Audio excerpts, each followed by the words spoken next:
My name is Gary Acosta, and I am a professional pastel preserver.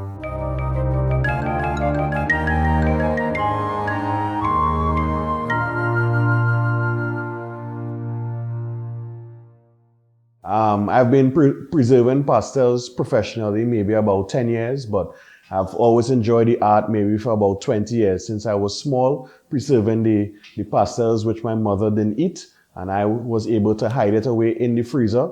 I developed that art form through years, and using my scientific background, I've now mastered that art. Well, obviously my profession as an engineer allows me to use the science behind the preservation process and understanding the relationship between the chemicals and the molecules and understanding what we need to do to preserve this pastel allows me to become this professional that I am and a master preserver. The pastel preservation process is a very complicated process, but one of the tips I would say is that to debunk the myth that we have to vacuum seal the pastels. That's absolutely incorrect. Pastels must be preserved and stored with the air in it, because one of the most important compounds of air is moisture or water. When that freezes, it forms a thin icing layer around the pastel and ensures that we get rid of the oxygen and nitrogen chemicals that may interfere with the whole preservation process. I like to keep my pastels in the freezer and keep that temperature controlled. It must be a controlled environment where the temperature must be no less than 0 degrees Fahrenheit. The ideal pastel must have good consistency. It shouldn't be falling apart, and the preservation of the pastel is what helps with this. If you don't preserve your pastels properly, it will fall apart like cricks, basically, when you try to cut into it. What also prevents the preservation is the introduction of raisins into your pastel. That is a big no-no. Your pastel must have meat and your pastel cornmeal around it, and you have a good sumptuous pastel in years to come. The reason why we don't want to have any raisins in the pastel is that promotes or prevents the preservation process. The raisins release a certain chemical that causes the meat to actually start to spoil within the packaging of the pastel. So that's why I say no raisins in your pastel at all. And this has nothing to do with taste. Very scientific, very scientific. Tested and proven.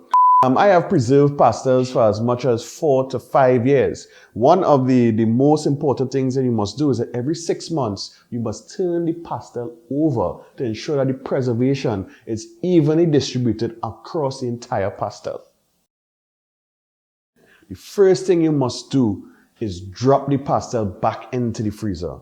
The reason for that is that the first law of thermodynamics will tell you that energy is neither created nor destroyed, but converted from one form to the other. The changing of the pastel from potential energy to kinetic energy back to potential energy starts the depreservation process. Secondly, what I like to use is using a George Foreman grill. Putting it inside the grill, once it's still wrapped with your leaf and your foil for 8 minutes. After that, you open it up and enjoy. Pastel would only be enjoyed once eaten. My preference is to eat the pastel as it is, no condiments on the side, and it's good to go. I've seen some images of pastels on social media this year, and I'm quite shocked, and I'm concerned for the persons who have to consume those pastels. Some look like some Jamaican patties on steroids. Those are not pastels. Please leave the pastel making to granny, right? Of course, you could follow me on all forms of social media at Professional Pastel Preserver, or you can contact me at my toll-free number 1-800-PASTEL, and that is pastel with 2 L's.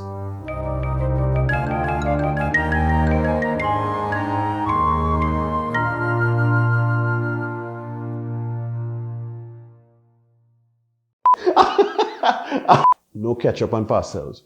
No raisins in pastels. Let me see. Pastelle. 1-800